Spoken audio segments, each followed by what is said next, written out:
बहुत अच्छा सबके हाथ में नियुक्ति पत्र तो आ गया। आज के इस कार्यक्रम में माननीय मुख्यमंत्री जी की गरिमामयी उपस्थिति के लिए हम अपनी ओर से पंचायती राज विभाग की ओर से उनका हार्दिक धन्यवाद देना चाहेंगे।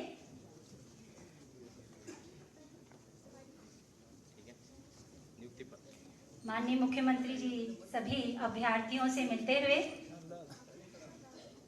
ये बड़ा गौरव का क्षण है कि सभी लोग राव जी थोड़ा है। हाँ जी बिंद्रा भाई थोड़ा सा लॉन्ग शॉट। पुनः जोरदार तालियों के साथ हम अपने यशस्वी मुख्यमंत्री जी का स्वागत करते हैं। सर्वप्रथम मैं कार्यक्रम के शुभारंभ हेतु माननीय मुख्यमंत्री जी को दीप प्रज्वलन हेतु आमंत्रित करना चाहूंगी।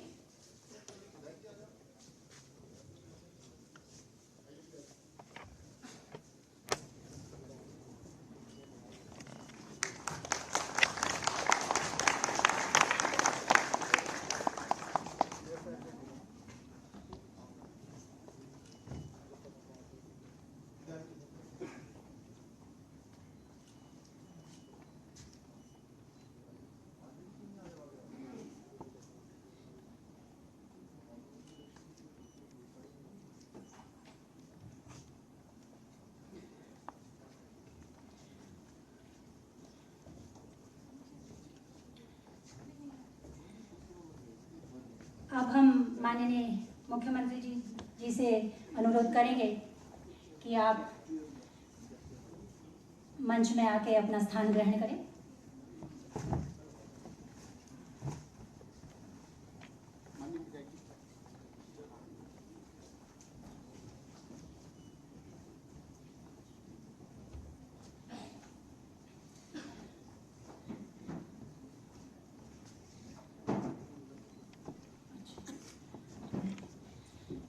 बड़ा हर्ष का विषय है कि हमारे साथ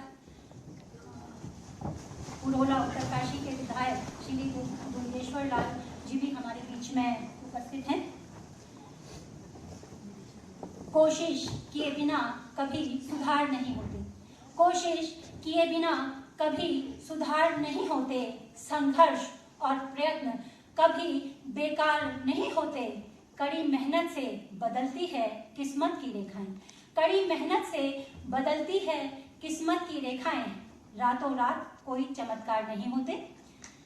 पंचायती राज विभाग अंतर्गत सहायक लेखाकार एवं ग्राम पंचायत विकास अधिकारी के पदों पर चयनित अभ्यर्थियों को माननीय मुख्यमंत्री जी उत्तराखंड सरकार के कर कमलों द्वारा नियुक्ति पत्र वितरण, जो कि आज मुख्य सेवक सदन में जिसका शुभारंभ हुआ है, इसमें मैं हर दिल अजीज, युवा दिलों की धड़कन, जनमानस से दिल से जुड़े हुए हम सबके प्रेरणा स्रोत, दूरदर्शी, बेहद लोकप्रिय माननीय मुख्यमंत्री जी उत्तराखंड सरकार श्री पुष्कर सिंह धामी जी का इस मंच में, इस कार्यक्रम में हार्दिक अभिनंदन और स्वागत करती हूँ।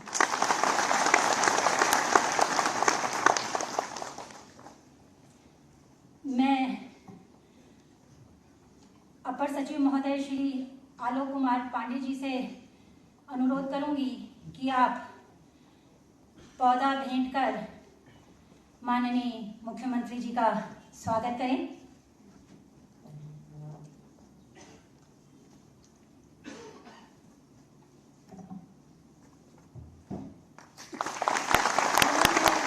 अपर सचिव महोदय से अनुरोध करूंगी कि आप शॉल भेंट कर माननीय मुख्यमंत्री जी का अभिनंदन करें।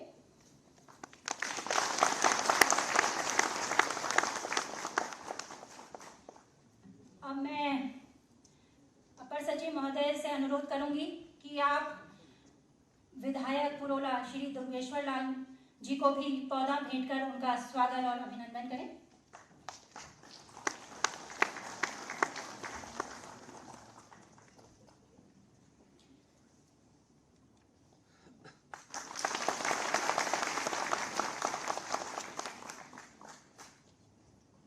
अब मैं श्रीमती निधि यादव जी, निदेशक पंचायती राज से से अनुरोध करूंगी कि आप प्रतीक चिन्ह भेंट कर माननीय मुख्यमंत्री जी का स्वागत और अभिनंदन करें। तालियां बरसती रहनी चाहिए।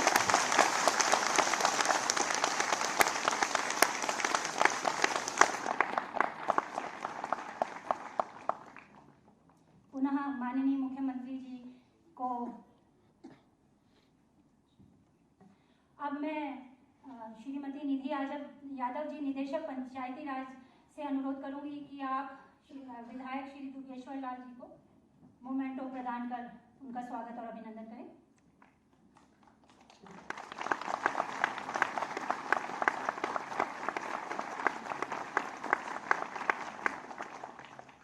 बहुत बहुत धन्यवाद। पुनः माननीय मुख्यमंत्री जी को उनके अमूल्य समय देने के लिए बहुत बहुत आभार एवं धन्यवाद। कार्यक्रम को आगे बढ़ाने से पहले मैं विभाग की ओर से माननीय काबीना मंत्री पंचायती राज श्री सतपाल महाराज जी को भी उनके मार्गदर्शन हेतु बहुत बहुत धन्यवाद देना चाहूँगी कि इसी कारणवश वो हमारे बीच उपस्थित नहीं हो पाए हैं, लेकिन उनके पीआरओ श्री के.एम. रतोड़ी जी हमारे बीच में हैं, उनका भी मैं हार्दिक अभिनंदन करती हूँ। इसी क्रम में सचिव पंचायती राज श्री हरीश चंद्र सेमवाल जी, उनका भी धन्यवाद देती हूँ। जैसा कि आपको पता है कि उनका स्वास्थ्य ठीक नहीं है, उनके भी इस मंच के माध्यम से ये ईश्वर से प्रार्थना करती हूँ कि शीघ्र ही उन्हें स्वास्थ्य लाभ प्राप्त हो। कार्यक्रम को आगे बढ़ाते हुए आज के कार्यक्रम में, जैसे आपको पता है कि पंचायती राज व्यवस्था उत्तराखंड में त्रिस्तरीय पंचायतों की व्यवस्था है। ग्राम पंचायतें, ब्लॉक पंचायतें और जिला पंचायतें। ग्राम पंचायतें 11,000, ग्राम पंचायतों में ग्राम प्रधान, ब्लॉक पंचायतों में ब्लॉक प्रमुख और जिला पंचायतों में माननीय जिला पंचायत अध्यक्ष जी होते हैं। और बाकी पंचायती राज की व्यवस्था आपको आगे बताई जाएगी। आगे के कार्यक्रम को बढ़ाते हुए मैं आज का कार्यक्रम जिनके सफल दिशा निर्देशन में, जिनकी देखरेख में हुआ है, ऐसी कर्मठ, व्यवहार कुशल, सकारात्मक दृष्टिकोण रखने वाले विभाग की निदेशक श्रीमती निधि यादव जी को मंच में स्वागत भाषण हेतु आमंत्रित करना चाहूंगी।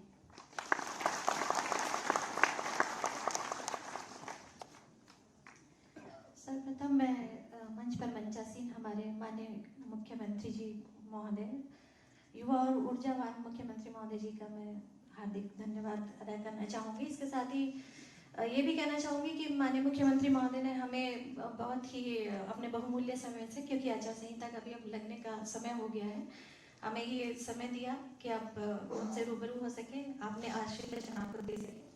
साथ ही मंच में उपस्थित में अन्य विशिष्ट अतिथिगण, हमारे माननीय विधायक प्रोला, अपर सचिव पंचायती राज श्री अमित कुमार पांडे और यहाँ विभाग के सभी कर्मचारीगण, अधिकारीगण, और थोड़े ही समय पश्चात ये वितरण समारोह के, नियुक्ति पत्र वितरण समारोह के बाद हमारे पंचायती राज परिवार में जो शामिल हो जाएंगे, उन सभी 342 चयनित अभ्यर्थियों का हार्दिक स्वागत करती हूँ। और एक शुभकामना संदेश जो हमारे माननीय सचिव महोदय जो अस्वस्थ हैं थोड़ा, और मुख्यमंत्री माननीय मंत्री जी जो चुनावी दौरे से या चुनावी कार्यक्रमों में व्यस्त होने के कारण यहाँ से बाहर हैं, उनकी तरफ से भी आपको शुभकामनाएं ज्ञापित करती हूँ।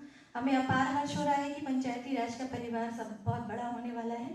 माननीय मुख्यमंत्री जी के संज्ञान में मैं लाना चाहूँगी कि सर, हमारा जो पंचायती राज एक्ट 2016 है, उसके तहत धारा जो 36 है, 342 पंचायत सेक्रेटरी जिन्हें आम भाषा में कहा जाता है, यानी कि ग्राम पंचायत विकास अधिकारियों की नियुक्ति की गई है। इसके साथ ही हमारे 8 सहायक लेखाकारों की विभिन्न जनपदों के लिए नियुक्ति की गई है।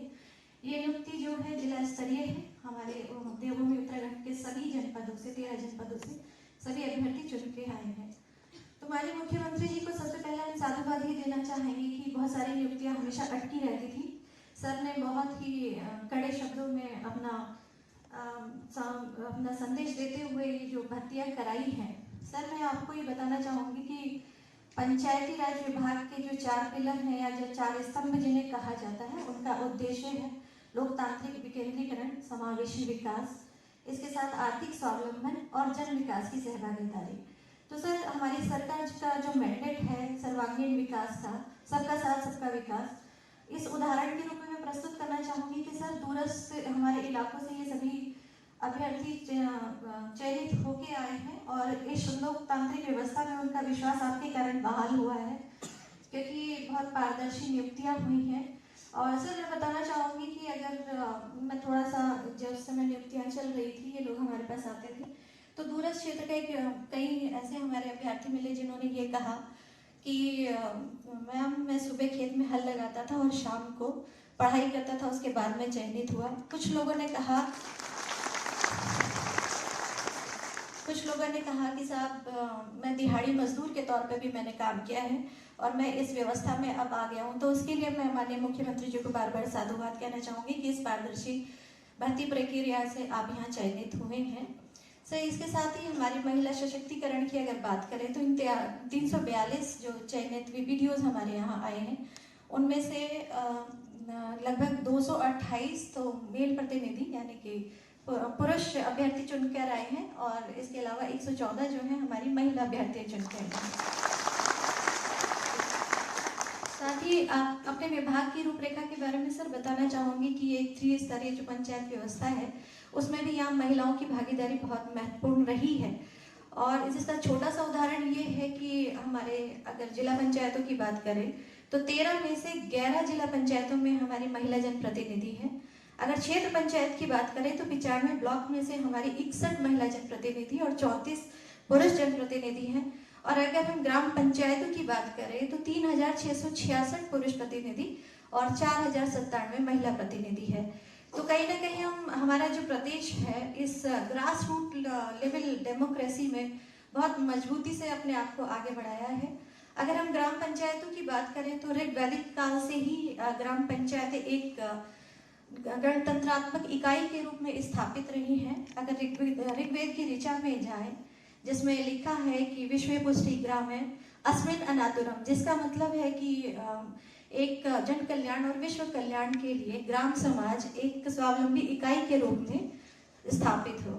वहाँ से अगर चले तो धीरे धीरे हमारे महाभारत कालीन या फिर रामायण कालीन, इसके साथ साथ अगर बात के उसमें वर्तमान परिदृश्य में देखें तो हमारे जो इतिहास में मौर्य कालीन व्यवस्था रही, सल्तनत कालीन व्यवस्था रही और अंग्रेजों की व्यवस्था रही।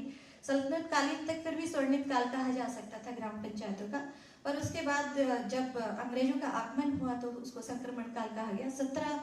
1761 में बहुत कम लोगों को पता होगा कि जो वॉरेन हेस्टिंग्स थे जनरल, उनके खिलाफ जब महाभियोग लगाया गया इंग्लैंड की संसद में, सबसे पहले महाभियोग का जो बिंदु था वो ये था कि जो भारत की ग्राम समाज और जनतांत्रिक प्रणाली थी उसको इन्होंने छिन्न-भिन्न किया। उसके बाद अंग्रेजों ने कहा कि अगर इस व्यवस्था को या फिर हमें यहाँ पर शासन करना है तो अपने ग्राम समाज को थोड़ा बहुत मजबूत बनाना पड़ेगा। फिर 18वीं शताब्दी में और 19वीं शताब्दी में बहुत सी कमेटियों का गठन हुआ। लॉर्ड रिपन, लॉर्ड मेयो, जिन्होंने स्वायत्त जो स्वशासन प्रणाली है उसमें अपना बहुत बड़ा योगदान दिया। अगर उसके हम आज़ादी के बाद की बात करें तो बहुत सारी कमेटी बनाई गई। उसमें अशोक मेहता कमेटी, बलवंत राय कमेटी, जीवी के एलएम सिंघवी कमेटी, जिनके बाद शुरुआती दौर में जब हमारे संविधान में इनको ग्राम पंचायतों का समावेश किया गया तो अनुच्छेद 40 में जो राज्य के लिए नीति निर्देशक तत्व बनाए गए हैं परंतु राज्य पर बाध्यकारी नहीं होते, उसमें किया गया। परंतु ग्राम पंचायतों के गठन में थोड़ी दिक्कतें आने लगी तो 73वां संशोधन भारत सरकार को लाना पड़ा। 73वें संशोधन के दौरान 73 संशोधन के पश्चात एक लोकतांत्रिक व्यवस्था में ग्राम पंचायतों को, जिला पंचायतों को और क्षेत्र पंचायतों को मान्यता मिली और वहाँ से लेकर हमारे कदम यहाँ तक आ चुके हैं। और ये भी कहूँगी कि सर उत्तराखंड में जो ग्राम पंचायतों की स्थिति है और अन्य प्रदेशों से बहुत अच्छी है। और आपको धन्यवाद भी ज्ञापित करना चाहूँगी सर, अभी विधानसभा में संकल्प आया है जिसमें 11वीं अनुसूची में 29 विषय रखे गए हैं। अब समय, क्योंकि माननीय मुख्यमंत्री जी का समय बहुत बहुमूल्य है, मैं पुनः सर को बहुत बहुत धन्यवाद ज्ञापित करना चाहती हूँ अपने बहुमूल्य समय देने के लिए। और सर मेरा एक बहुत पसंदीदा शेर है, मैं बहुत आपको एडमायर भी करती हूँ। एक फारसी शेर है, सर की लगन के लिए, सर की निष्ठा के लिए, क्योंकि जब पूर्व काल में सर को चार्ज दिया गया था हमारे यहाँ के मुख्यमंत्री का होने का सौभाग्य मिला था, तो सर के सामने बहुत चुनौतियां थी। तो मैं सर के लिए एक शेर कहना चाहूँगी। एक फारसी शेर है, बंद बावश, बावश का मतलब होता है पिंजरा। बंद बावश दूर गुलशन और जख्मी बालों पर, परंतु हिम्मत परवाज फिर भी आजमाना चाहिए। तो सर ने अपनी हिम्मत से और अपने मार्गदर्शन से, अपने दूरदर्शी अप्रोच से उत्तराखंड उनके समय में प्रगति के पथ पर अग्रसर हैं, और सर को बहुत बहुत शुभकामनाएं। धन्यवाद।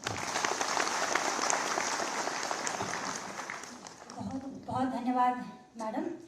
आपने आज की नियुक्ति से संबंधित सारी कहाँ से शुरुआत हुई, क्या क्या होना है, और पंचायती राज व्यवस्था को इस अल्पकाल में गागर में सागर भरते हुए बताया। अब जिनको मैं अगले क्रम में बुलाना चाह रही हूँ, मैं कहना चाहूँगी, पहले मैं अपनी ओर से, विभाग की ओर से उनको नमन करती हूँ और कहना चाहूँगी कि हर कामयाबी पर आपका नाम होगा, हर कामयाबी पर आपका नाम होगा, आपके हर कदम पर जिंदगी का सलाम होगा, आपके हर कदम पर जिंदगी का सलाम होगा। मुश्किलों का सामना हिम्मत से कीजिएगा, मुश्किलों का सामना हिम्मत से कीजिएगा। दुआ है एक दिन वक्त भी आपका गुलाम होगा, दुआ है एक दिन वक्त भी आपका गुलाम होगा। इन्हीं शब्दों के साथ हर व्यक्ति जो यहाँ बैठा हुआ है, जिनको सुनने के लिए उतारू है, वह शख्सियत हर दिल अजीज, युवा दिल की धड़कन, लखनऊ यूनिवर्सिटी से अपनी छात्र राजनीति का शुभारंभ करने वाले, बेहद लोकप्रिय, जिनकी मुस्कान ही हम सबको प्रफुल्लित कर देती है, हम उनको उनके उद्बोधन के लिए मंच में आमंत्रित करना चाहेंगे। माननीय मुख्यमंत्री।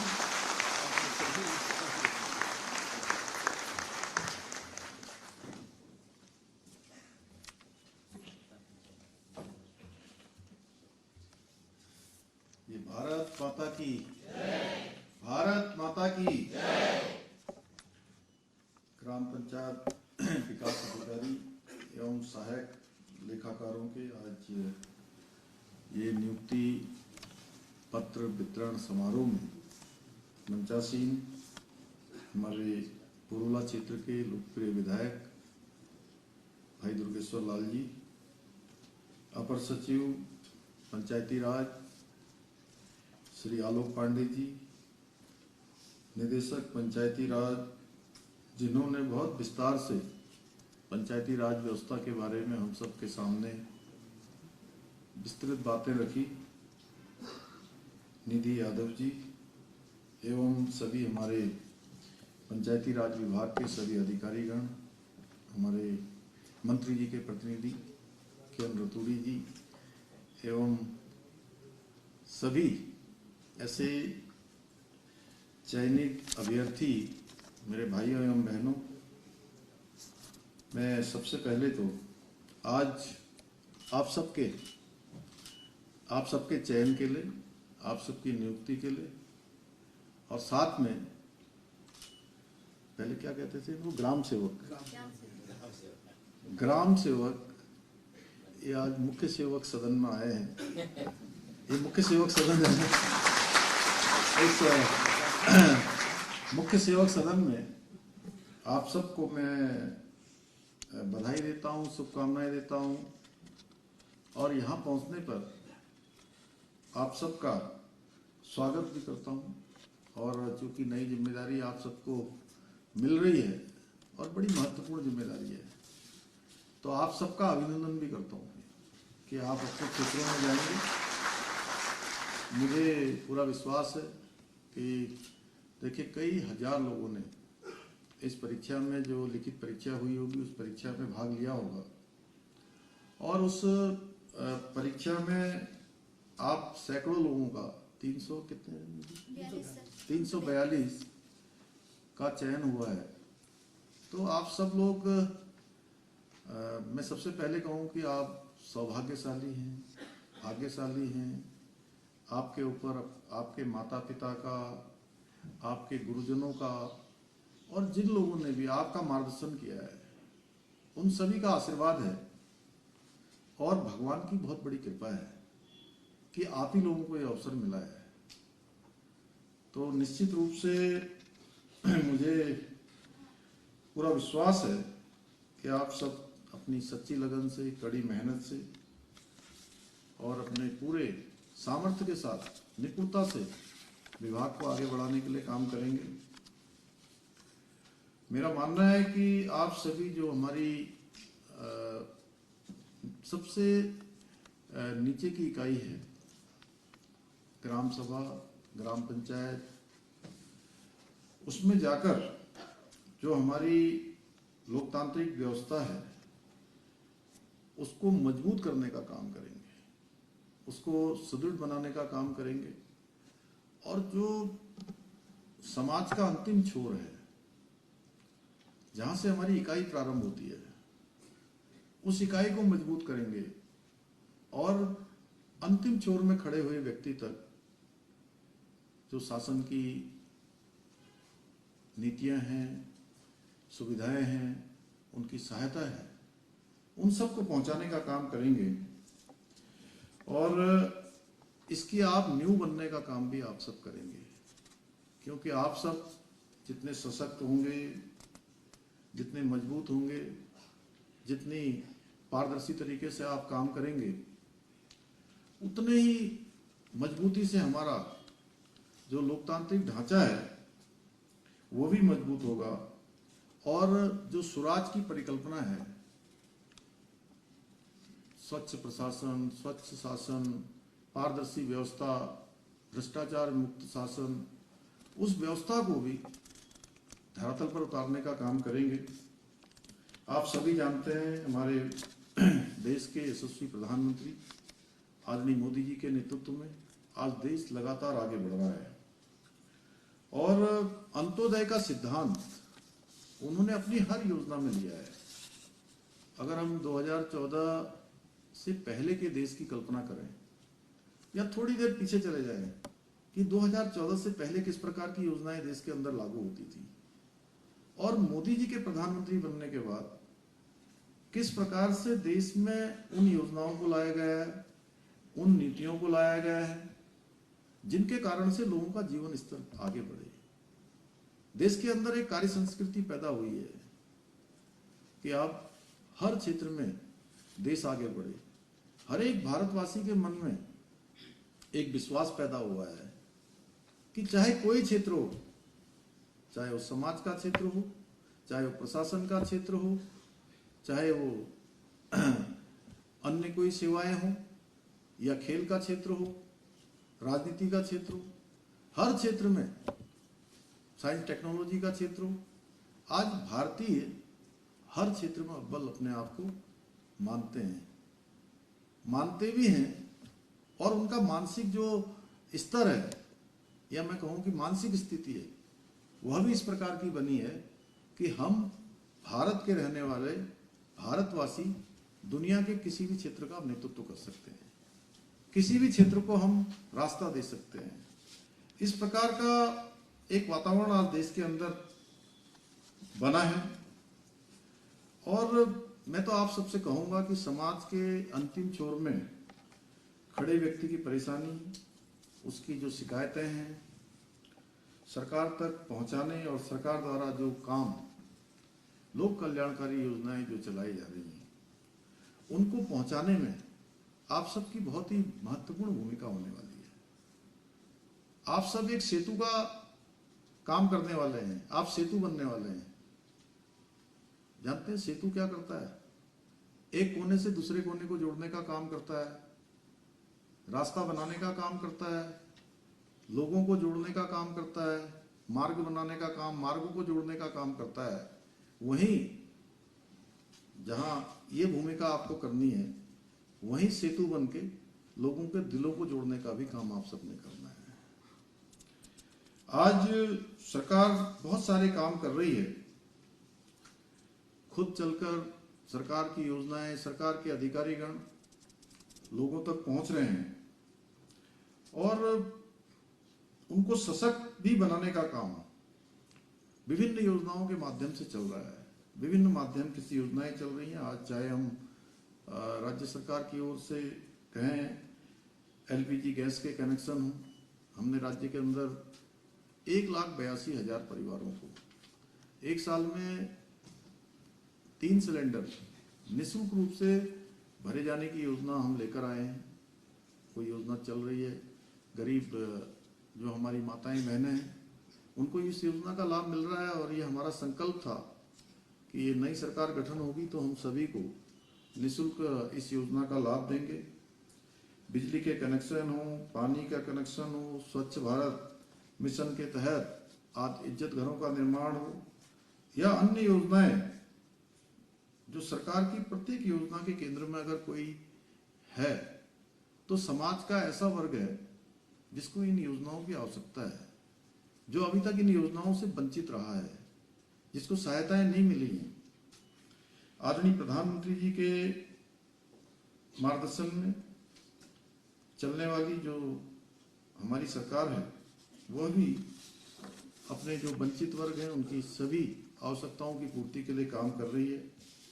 हमारा निरंतर प्रयास है कि विकास केवल शहरों तक ही सीमित न रहे, विकास की धारा हर क्षेत्र में जाए, ग्रामीण क्षेत्रों में या कम जो सेमी अर्बन क्षेत्र हैं उन क्षेत्रों में भी विकास पहुंचे।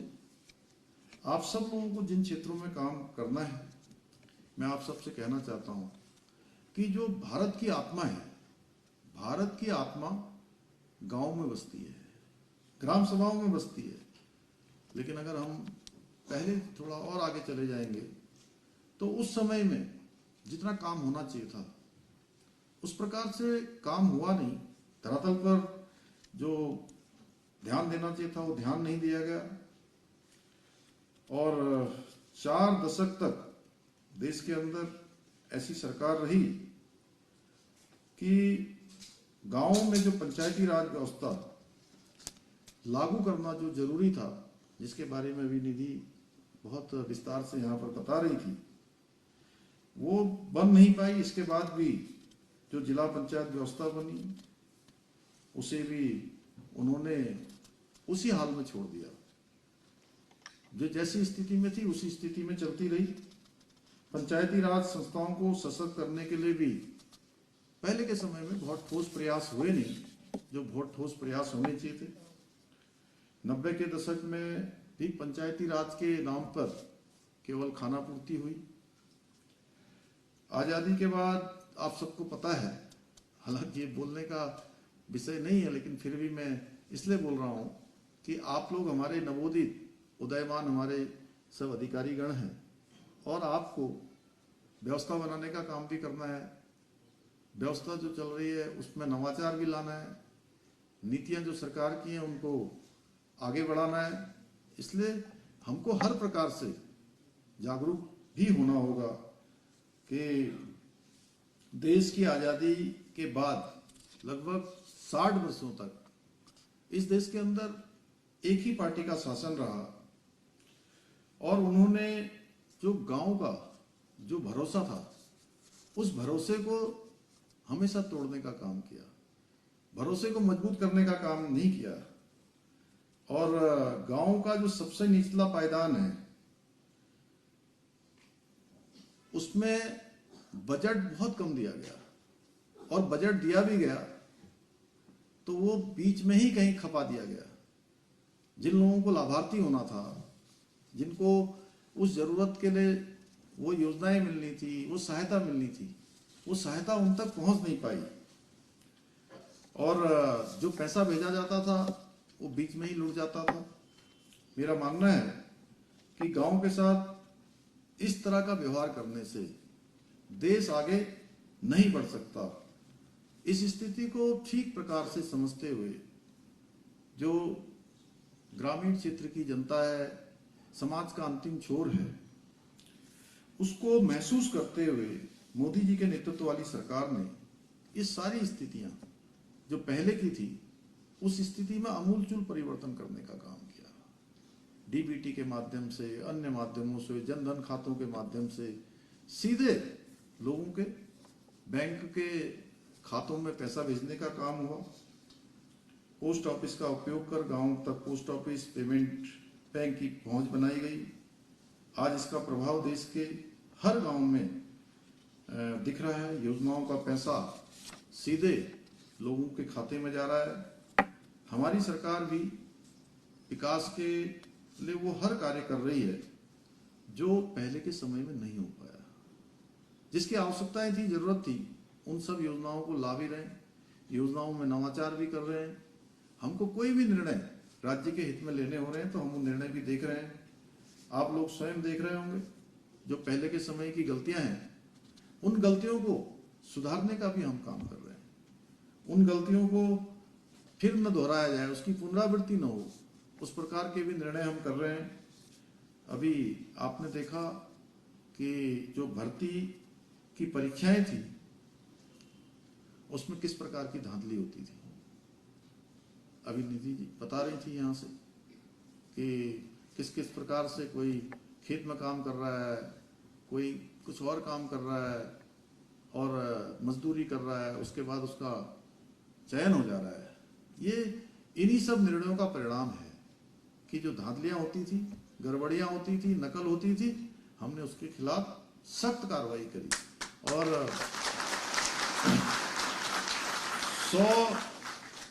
100 लोगों से भी ज्यादा लोगों को जेल की सलाखों के पीछे भेजा। नकल का अध्यादेश हम लेकर आए और ये नकल का अध्यादेश आज राज्य का ही नहीं बल्कि पूरे देश का एक मॉडल बन गया है।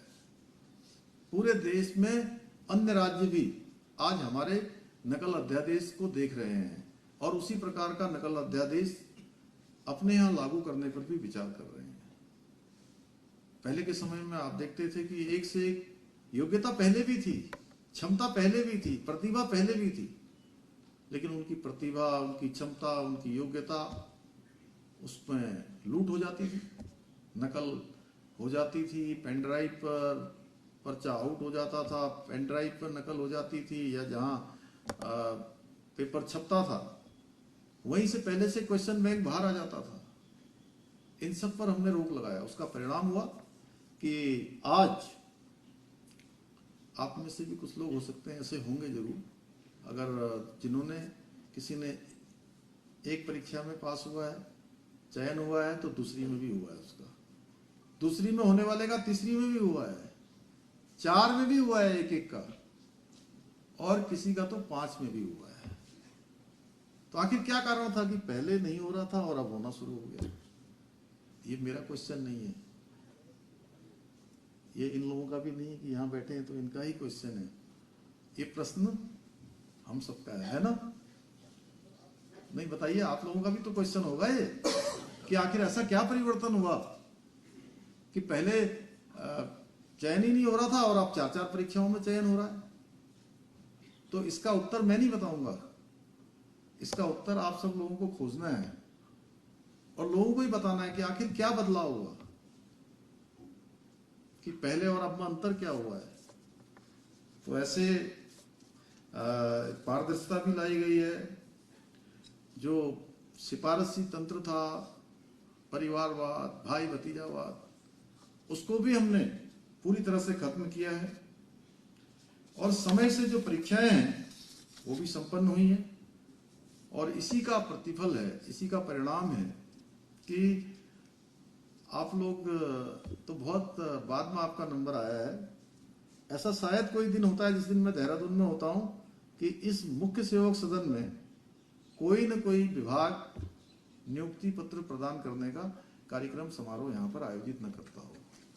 प्रत्येक दिन यहाँ पर आयोजित होता है।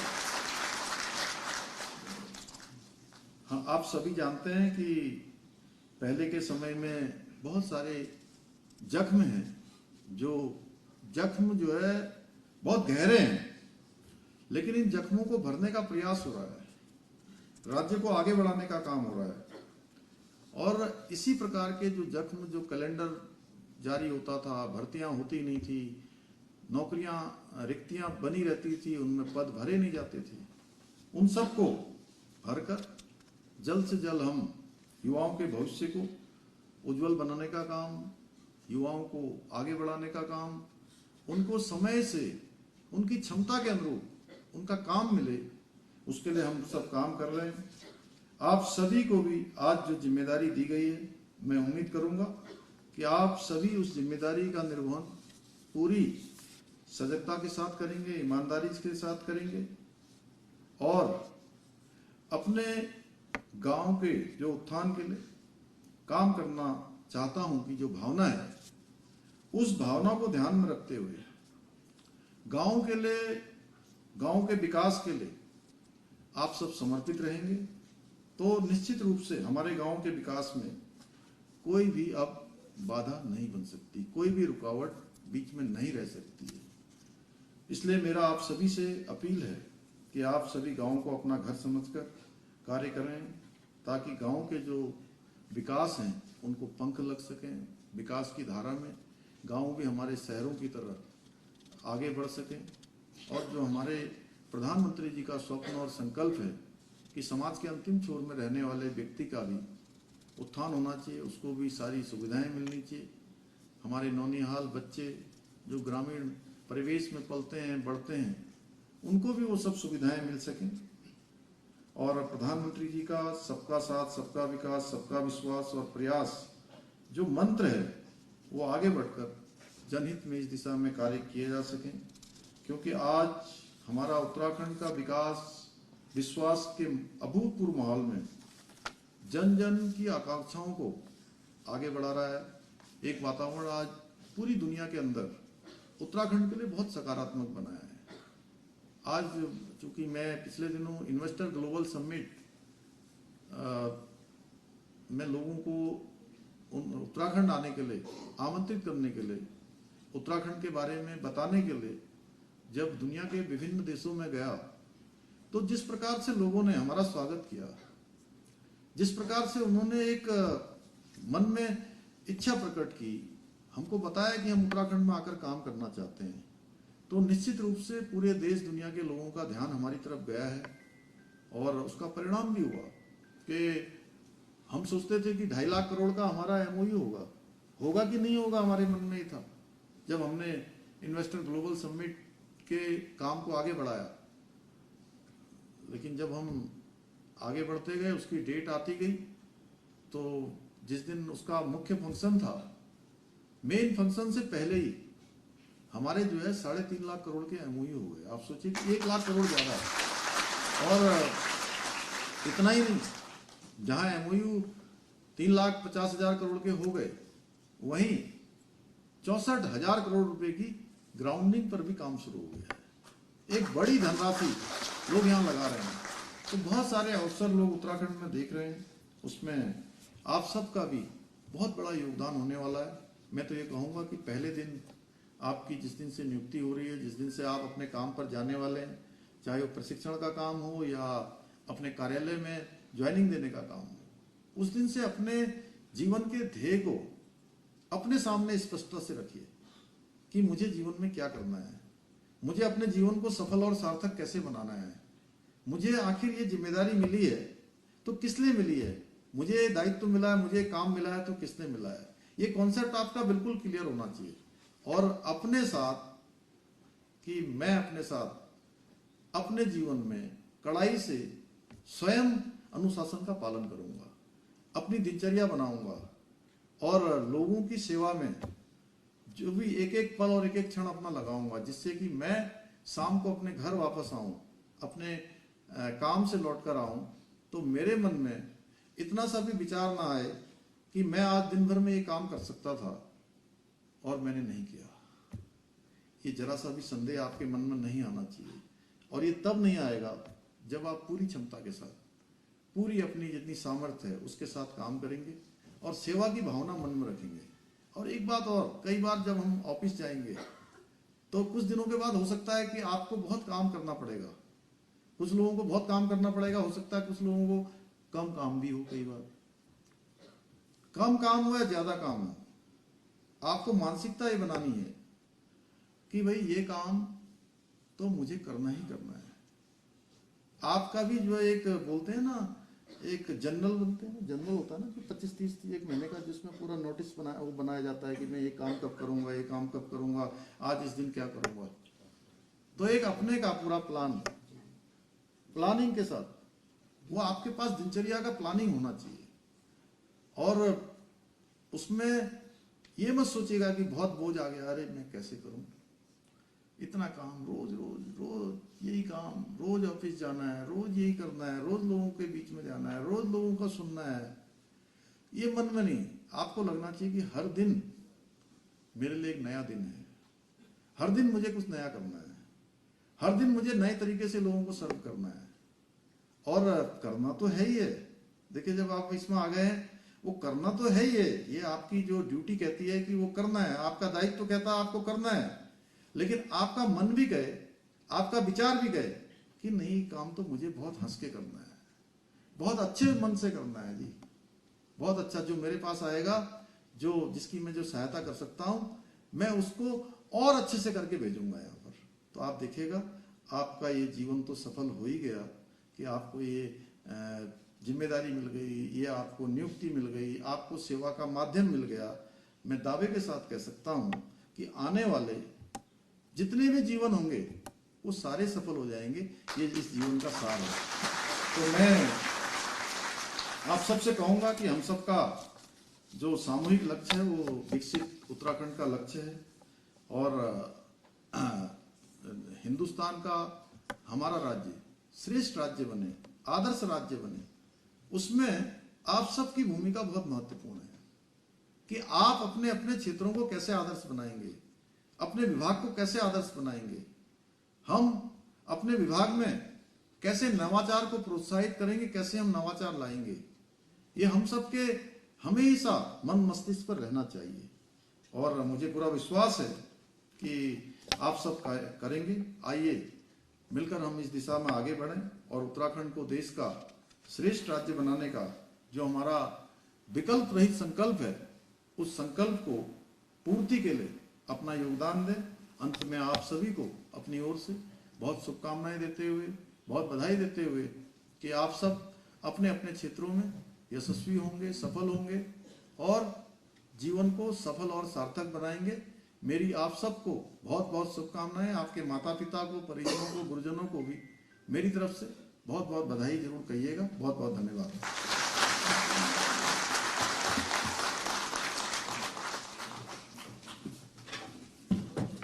अभी आप सूबे के मुखिया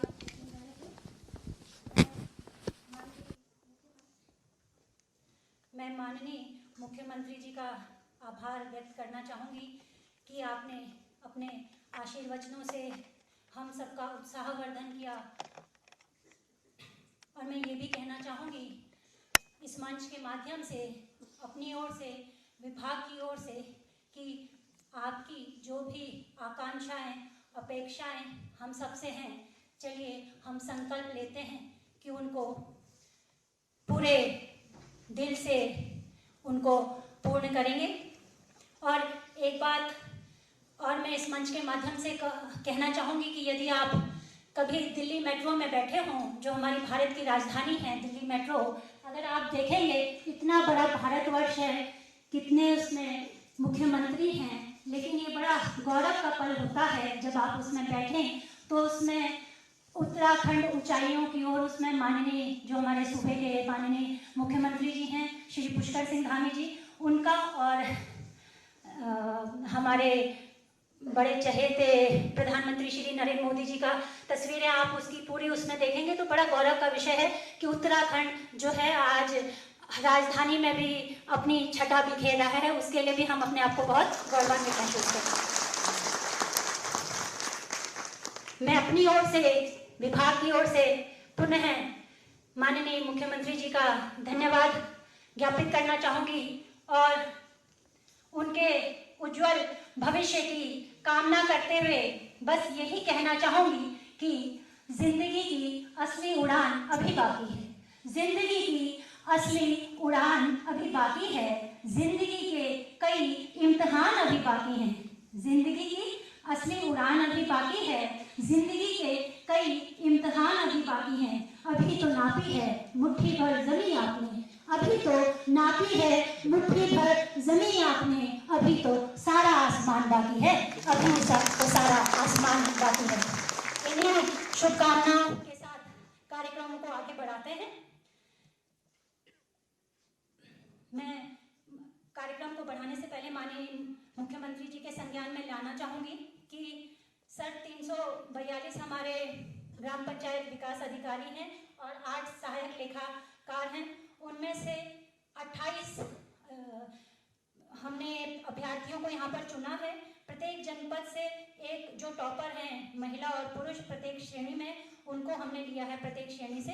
तो 28 कुल हमारे जो है अभ्यर्थी हमारे बीच में हैं, जिनको आपके द्वारा नियुक्ति पत्र वितरित किए जाएंगे।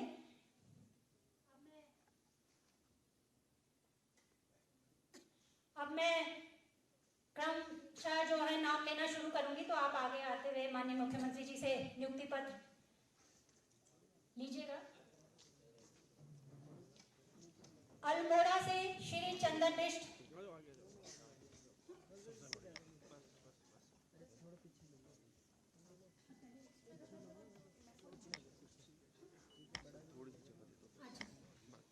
चयनित सहायक लेखाकार हैं श्री शशांक भारद्वाज, पुत्र श्री ब्रह्मानंद भारद्वाज, कुमारी कीर्ति नेगी, पुत्री श्री दलजीत सिंह नेगी। जनपद अल्मोड़ा श्री चंदन बिष्ट, पुत्र श्री रघुवर सिंह बिष्ट। जनपद बागेश्वर श्री अंकित सिंह नेगी, पुत्र श्री पूरन सिंह नेगी।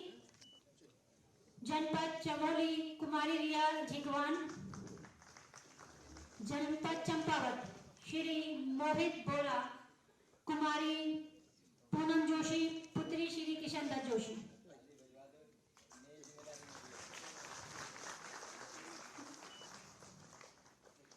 जनपद देहरादून श्री सोहन सिंह राणा, पुत्र श्री उमेश सिंह राणा, कुमारी किरण बिष्ट। तालियां बजती रहनी चाहिए। जनपद हरिद्वार श्री मोहित मिश्रा, कुमारी शोभा, पुत्री श्री जगपाल सिंह। जनपद नैनीताल श्री कौशल चंद्र जोशी, पुत्र श्री मोहन चंद्र जोशी। कुमारी वैशाली अरोड़ा, पुत्री श्री राजकुमार अरोड़ा। जनपद पौड़ी गढ़वाल श्री मनदीप सिंह, पुत्र श्री राजेंद्र सिंह। कुमारी पूर्णा शर्मा, पुत्री श्री अनिल कुमार शर्मा। जनपद पिथौरागढ़ श्री पृथ्वीराज बाफेला, पुत्र श्री पुष्कर सिंह बाफेला। कुमारी कोमल तिवारी, पुत्री श्री जगदीश चंद तिवारी। जनपद रुद्रप्रयाग श्री डैनी राणा, पुत्र श्री जबर सिंह राणा। कुमारी सरिता, पुत्री श्री चंद्रमोहन सिंह। जनपद टिहरी गढ़वाल श्री दीपक, पुत्र श्री सुरेंद्र सिंह बिष्ट। सुश्री नीति, पुत्री श्री धीरज सिंह। जनपद उधम सिंह नगर कुमारी गुंजन चौहान, पुत्री श्री उदयवीर सिंह। जनपद उत्तरकाशी श्री आशीष रावत, पुत्र श्री चरण सिंह रावत। कुमारी रितिका, पुत्री श्री नारायण सिंह चौहान।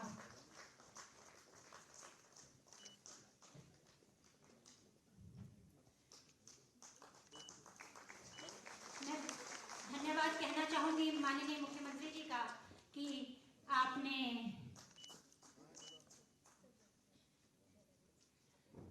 नियुक्ति पत्र वितरित कर सभी अभ्यर्थियों का उत्साहवर्धन किया।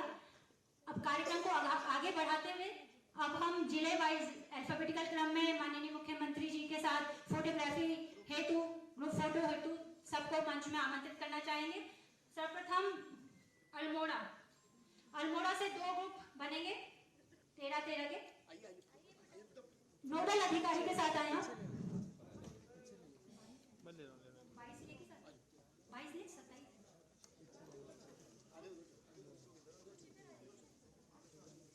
पूरा जनपद अल्मोड़ा एक साथ आ जाए।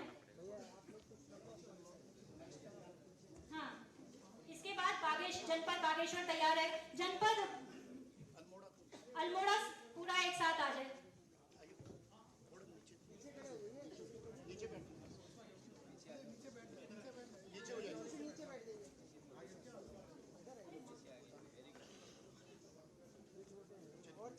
आप उधर चलिए, आप उस तरफ हो गया, चलो हो गया, करो करो करो, नीचे बैठ जाओ बस सर, इधर है।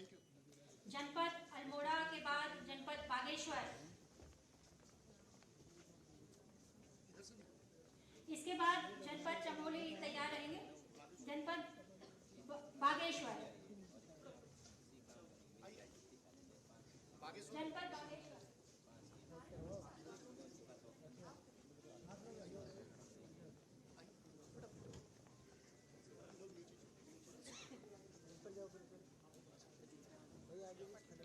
इसके बाद चमोली। चमोली वाले तो एक ग्रुप में कैसे होंगे, हो जाएंगे। चमोली वाले इस साइड आ जाए। आइए इधर से। इसके बाद चमोली वाले तैयार रहेंगे। खींच लो। इसमें जो आगे ये लेखा ये लोग हैं, ये जी चमोली, जनपद चमोली, जनपद चमोली, सभी लोग एक साथ आ जाइए। जनपद चमोली से नोडल ऑफिसर के साथ आ जाएं आप, चमोली वाले। चमोली के सब लोग आ जाएं। इसके बाद जनपद चंपावत तैयार रहेगा।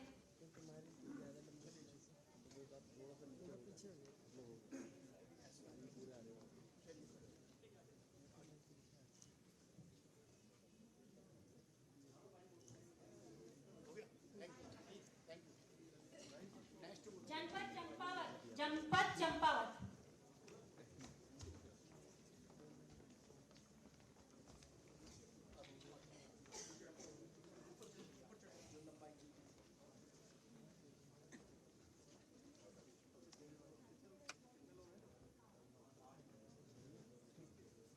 जनपद चंपावत के बाद जनपद देहरादून तैयार रहेगा।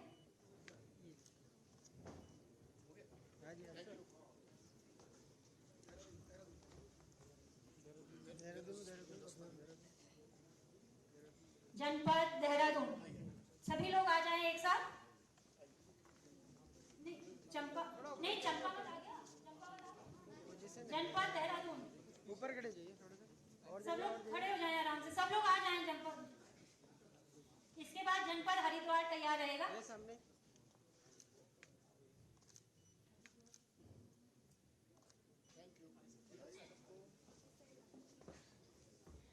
इसके बाद जनपद हरिद्वार,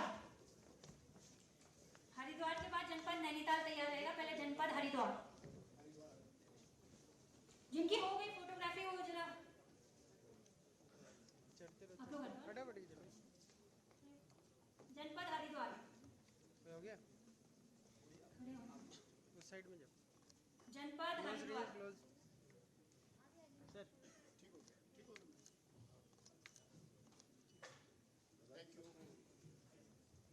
जनपद नैनीताल, जनपद नैनीताल के बाद पौड़ी गढ़वाल वाले, ये दो ग्रुप में आएंगे। दो ग्रुप में पौड़ी वाले। जनपद नैनीताल,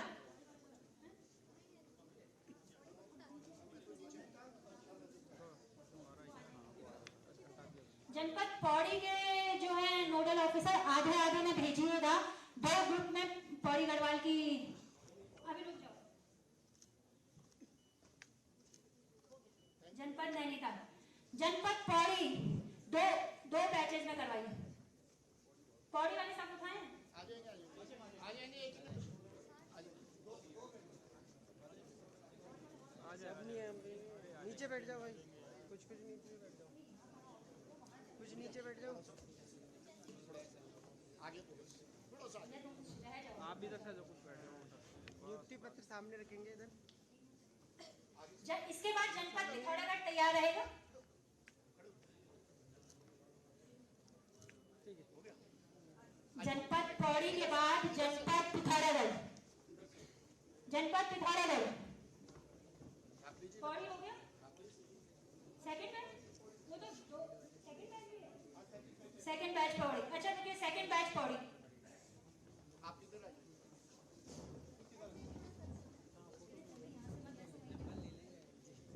पौड़ी का सेकंड बैच खड़े हो गए यहाँ ना, आप लोग थोड़ा इस साइड में, ये साइड में भाई। लोग कहाँ चले गए? इधर इधर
एक बैच में होगा। कुछ ऊपर चल टीवी भैया करवा आगे दो। बैठा हो ना, फटाफट क्या कर रहे हो? जल्दी बैठ जाओ, नीचे बैठ जाओ। उस साइड में बैठो, उस साइड में, इस साइड में। हाँ आ जाइए जल्दी से, एक ही बैच में होगा। एक मिनट बैठ जाओ, बैठ जाओ। मैडम, जल्दी आइए ना। नियुक्ति पत्र सामने रखिए, उल्टा मत रखिए। नियुक्ति खड़े हो पत्र जाओ ना हम भी। सामने, जल्दी जल्दी आइए नीचे।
नीचे बैठ जाइए।